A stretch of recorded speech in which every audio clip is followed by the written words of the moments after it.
all of the things we talked about when I was, your on-air co-worker, all those things have happened. And people don't either care or they didn't listen or whatever. It doesn't matter. Other things that we talked about and other things that we're now seeing are going to happen. The dollar is not going to last. So what does the world look like? We have two ways to go. We can either tear each other apart, or we can see that world that Amazon was talking about last night on 60 Minutes, where literally the sky is the limit. Everything is about to change. When you look at the state of the economy, Obamacare, the disaster, the rise in the ever-growing government, deficits, debt, doubling of the people on welfare, what do you think in the privacy? I know you spend a lot of time reading and you now have become a student of history. What do you think privately is going to happen to this country? I think that we are in trouble.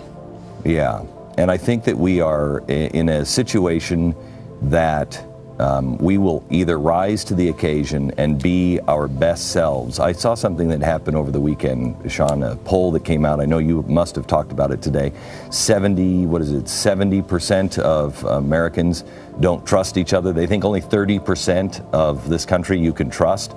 If that remains true, will we then become Europe? We see signs that with the noblest of intentions, the Obama administration is in a kind of headlong retreat from the kind of global engagement that, in our view, offers the best hope for peace. Quick final thought from you, because you say openly in your essay that you're reserving judgment on all of this as we learn more over the next several weeks. But one of the things that you talk about in a broader perspective is global powers trying to rearrange themselves into a new global world order. What we're seeing is a kind of a concerted pushback by these three countries. I think we have to watch it carefully to see whether, in fact, this is the opening of a new moment in international history. Very interesting. Wazir. Whether, in fact, this is the opening of a new moment in international history. New mystery surrounding One World Trade Center. For about a year, New Yorkers have reported hearing an eerie sound coming from the newly constructed building. They call it haunting, and it's got a lot of people talking. Rick Leventhal joins us now. So, Rick, you went down there. You did some investigative work. What did you learn? Well, there's clearly a noise. It's not clear exactly where it's coming from. It can create a sound that some are calling eerie, haunting, even moaning. The whistling was first reported by the Tribeca citizen on the day after Thanksgiving. A man who lives a couple blocks from the almost completed One World Trade Tower wrote a local paper and said he first heard the sound during Hurricane Sandy last year and assumed it would be eliminated when the building's framework was finished and the windows installed. Well, then last week in the middle of the night, the neighbor says the tower began whistling again with a slightly different two-toned cry, calling it unmistakable and very chilling. So here it is, and you can judge for yourself.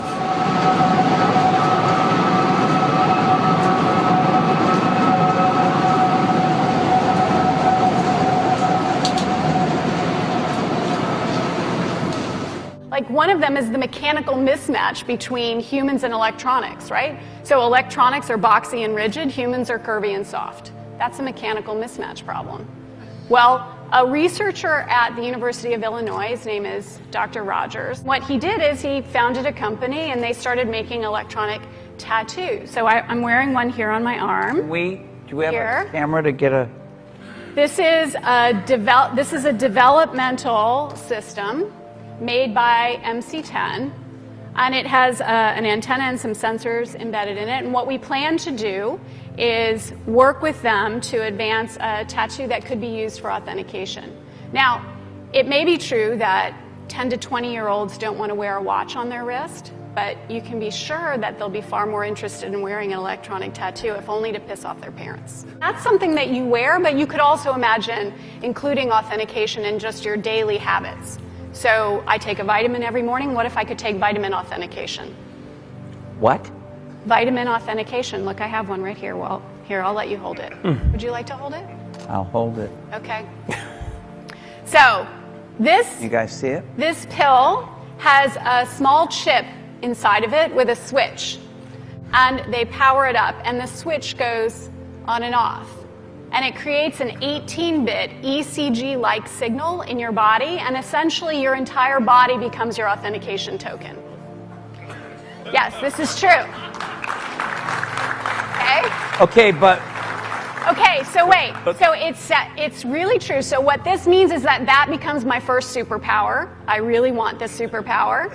It means that my arms are like wires, my hands are like alligator clips. When I touch my phone, my computer, my door, my car, I'm authenticated in. First superpower. Like, I want that. This is FDA cleared? So here's the thing. This is not science fiction. This pill was actually made by a company called Proteus, and they've developed it for medical applications. That pill has been CE stamped and cleared by the FDA. Does Google now know everything I do and everywhere I go? Because, let's face it,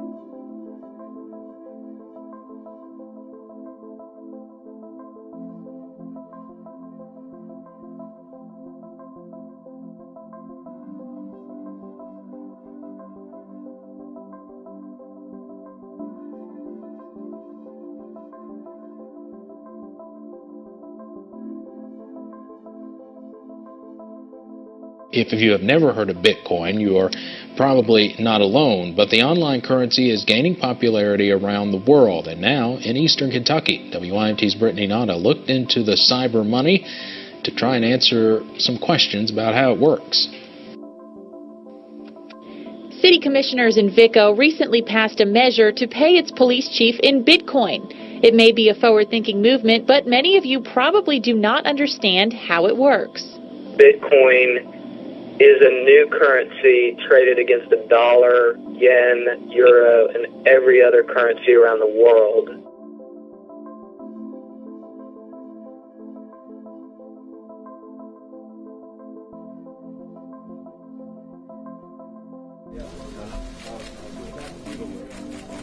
Israel is ready for historic peace, and it's a peace based on 2 states for 2 people. It's a peace that Israel can and must be able to defend itself by itself with our own forces against any foreseeable threat. In the days and weeks ahead, we will consult very closely and continually with our Israeli friends in order to bring about a comprehensive agreement that can withstand everybody's test. FBI is rolling out a $1 billion facial recognition system. This high-tech program has been undergoing testing since February. It compiles mug shots, iris scans, and more, and is finally said to be ready for launch. You know, the FBI is now revealing its next generation, if you will, effort to weed out the bad guys. As you mentioned, $1 billion. They've put it to the test so far in several states since February. Now, the system works in 2 ways. It can compare an image to the FBI's massive database of mugshots to pinpoint criminals. It can also track suspects in surveillance footage by honing in on their faces in a crowd. There are those opposed to the idea, though, such as Democratic Senator Al Franken, who suggests the database raises serious privacy issues. Several public advocates are also wary of the project, fearing it will eventually extend beyond criminals to include images of the innocent. It is nationally implemented by the year 2014, John. So wow, fascinating. They may be looking at you. Let's hope not. A new crime-fighting tool is so big, some might call it a tank. Hey, I think they are. Now, it's really called an MRAP. I checked on that. And tonight, these massive military vehicles are in the hands of 4 mid-state police agencies. A handful of police departments are now getting them free of charge to protect their officers. Hendersonville SWAT team already has 2 Humvees. The problem is they're not armored. The MRAP gives them that much-needed protection. We plan to paint it black, just the same as our other tactical vehicles, and put police markings on it, and that's probably all we're going to do. Sir, I want to talk to you. Arrest him. Do not arrest me. Right, sir. Go right there. He's under arrest. Stay right there. Back up, back up. Hey guys, if you cross this line, you'll be under arrest, so don't do it.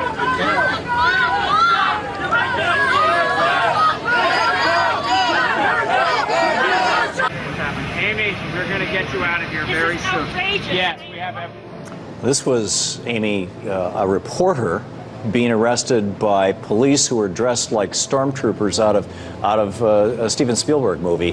What was your experience? What were your thoughts? And And how do you think that we got here from 20, 30 years ago when this kind of thing was pretty much unheard of? You know, you had these police officers going after thousands of peaceful protesters, eviscerating the encampments, tear gassing, pepper spraying, beating people in the streets. And this all has to be reimagined. I mean, police have to be challenged. There are many good cops who don't feel that that's their role. And it's our job in the media to cover them.